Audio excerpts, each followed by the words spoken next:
"I killed him. I need you to know before I die. I killed him, and an innocent man went to prison."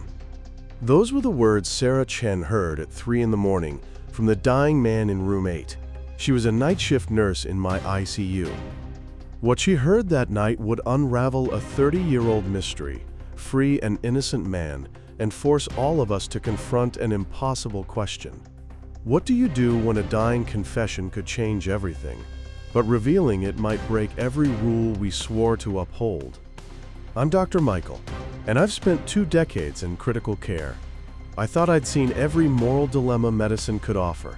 But what Sarah brought to me that morning challenged everything I understood about patient confidentiality, justice, and the weight of secrets we're asked to carry.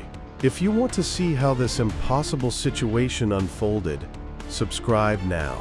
Because what happened next will make you question where the line between healing and justice truly lies. Let me start 3 weeks before that confession. Thomas Brennan was admitted to our ICU with end-stage liver failure, 72 years old, cirrhosis from decades of alcoholism, jaundiced, confused, dying. He had maybe days, possibly weeks if we were lucky, no family, no visitors, just a frail old man whose body was shutting down, one system at a time. Sarah was assigned as his primary nurse. She was 35, 10 years in critical care, one of the best nurses I'd ever worked with. Compassionate, but professional. She knew how to care for patients without getting emotionally entangled. But there was something about Thomas that unsettled her from the start. On his second night, as she was adjusting his IV, he grabbed her wrist. His grip was surprisingly strong for someone so sick. "I need to tell someone," he whispered. "Before it's too late, I need to tell someone what I did." Sarah gently removed his hand. "Mr. Brennan, you need to rest. Save your strength." "No," he insisted. "You don't understand. I've been carrying this for 30 years. 30 years. And now I'm dying, and I can't take it with me." She thought it was the confusion. Liver failure affects the brain. Hepatic encephalopathy causes disorientation, hallucinations, rambling. She made a note in his chart and continued her rounds. But the next night, he said it again, and the night after that. Each time, more insistent, more desperate, more lucid. By the end of the first week, Sarah came to me. "Dr. Michael, I need to talk to you about Mr. Brennan in room 8. We sat in my office. She looked exhausted. Night shifts are brutal enough without a patient who won't let you forget they're harboring something dark. "He keeps saying he killed someone," she said. At first I thought it was the encephalopathy. But Dr. Michael, when he talks about it, he's completely lucid. His eyes are clear, he remembers details. It's not confusion. It's a confession. I leaned back in my chair. "Sarah, dying patients say a lot of things. Guilt, regret. Sometimes the mind processes a lifetime of mistakes as we approach the end. It doesn't mean it's real." "I know," she said, "but what if it is?" That question hung in the air between us. What if it is? We both knew the answer to what we were supposed to do. Patient confidentiality is sacred. Whatever a patient tells us in the course of treatment stays with us. It's not just hospital policy, it's law, it's ethics. It's the foundation of the trust that allows people to seek medical care without fear. But there are exceptions. If a patient is a danger to themselves or others, if there's an imminent threat, if a child is being abused. But a 30-year-old murder? A crime long past? An old man dying with no one to hurt? There's no legal requirement to report that. In fact, reporting it could violate his rights. "Keep monitoring him," I said finally. "If he brings it up again, listen, but don't encourage it, and document everything carefully. If it becomes more than rambling, we'll reassess." Sarah nodded. She left my office, but I could see the weight settling on her shoulders. 2 weeks later, at 3:17 a.m., Sarah heard the full confession. Thomas Brennan's breathing had become labored. His kidneys were failing. We'd moved to comfort care only, no more aggressive treatment, just keeping him pain-free until the end. Sarah was checking his morphine drip when he opened his eyes. "Nurse Sarah," he said clearly. "I killed him." She froze. "Mr. Brennan, you need to rest. No, listen to me, please. I killed James Morrison in 1994, 30 years ago. We worked together at the factory. He caught me stealing from the company. Thousands of dollars over months. He was going to report me. I'd go to prison, lose everything." His voice was steady, terrifyingly steady. "I followed him home one night, hit him from behind, made it look like a robbery.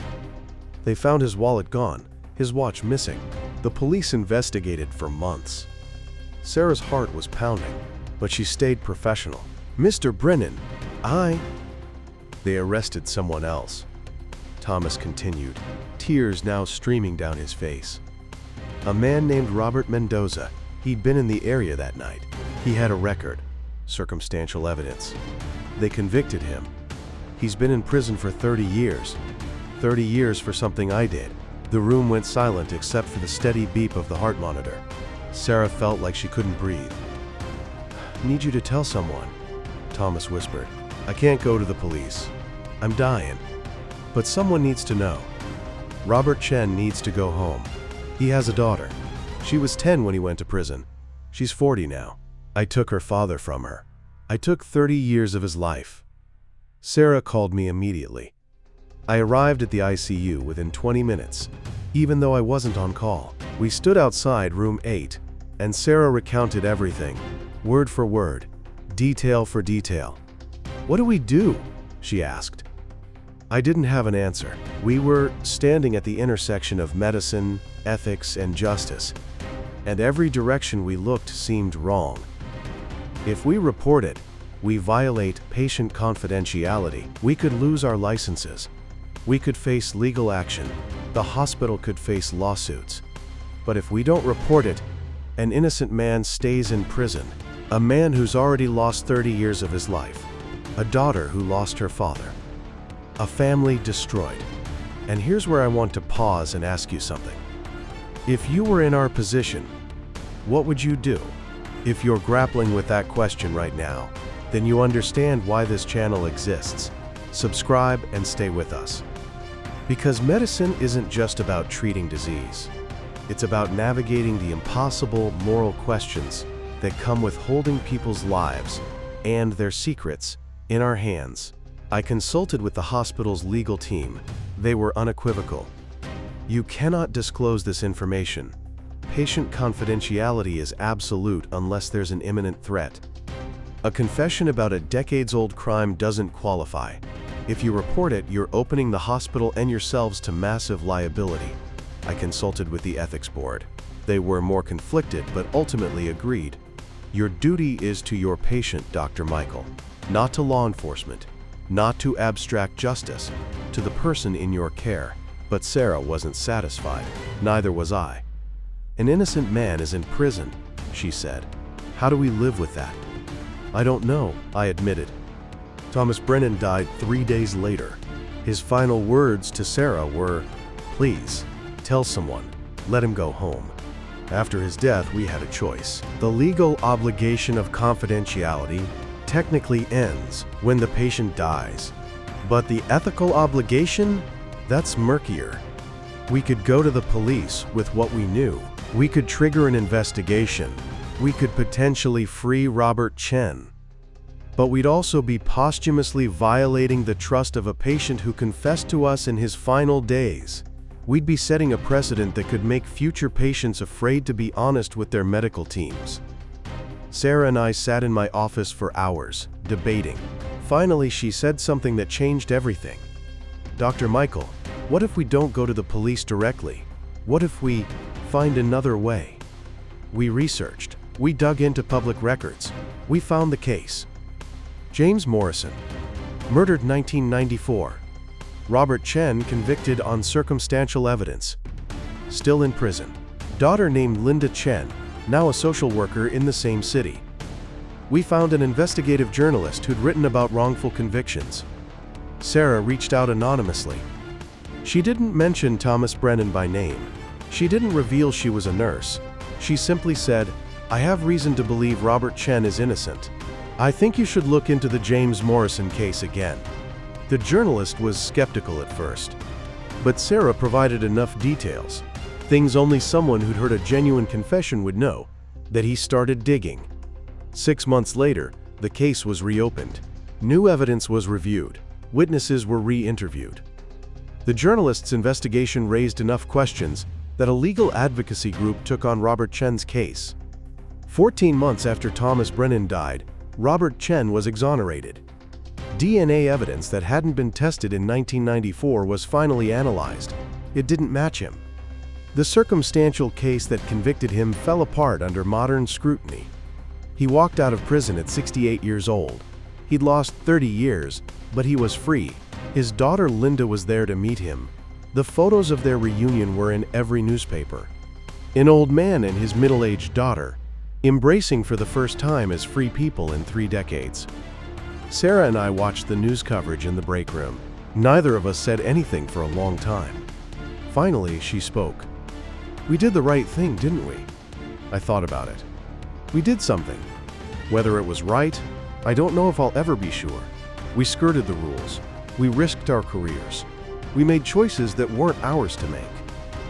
"But he's free," Sarah said. Yes, I agreed. He's free. Here's what I learned from that case. Medicine puts us in impossible positions. We're asked to keep secrets that weigh like stones. We're given information that could change lives, but we're bound by rules that prevent us from acting. And sometimes, the right thing and the legal thing aren't the same. I'm not advocating breaking the rules. I'm not saying confidentiality doesn't matter. It does. It's essential. Patients must be able to trust us. But I'm saying that sometimes, in the quiet hours of the night, when a dying man whispers a truth that could free an innocent person, we're forced to make choices that medicine school never prepared us for. Sarah left the ICU 6 months later, not because of guilt or regret, but because carrying that weight, even with the right outcome, changed her. She works in hospice now. She says it's where she belongs, helping people find peace at the end, carrying their secrets with grace. Robert Chen wrote us a letter. We don't know how he found out it was us. Maybe the journalist hinted, maybe he pieced it together. The letter said simply, "Thank you for giving me back my daughter. Thank you for letting me die free."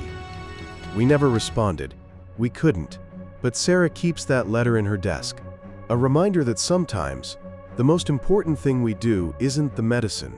It's the choice to be human in a system that asks us to be machines. If this story made you think about the weight of secrets, about the impossible choices we face, about the cost of doing what's right when the rules say otherwise, then subscribe and join us. Here, every heartbeat tells a story, and some stories ask us to decide who we want to be when no one is watching. Share your thoughts below. What would you have done? Would you have kept the secret? Would you have found a way to speak? Until then, remember, sometimes the most important treatment we give isn't medical. It's truth, even when it costs us everything. Keep listening, not just to what patients say, but to what they need us to hear.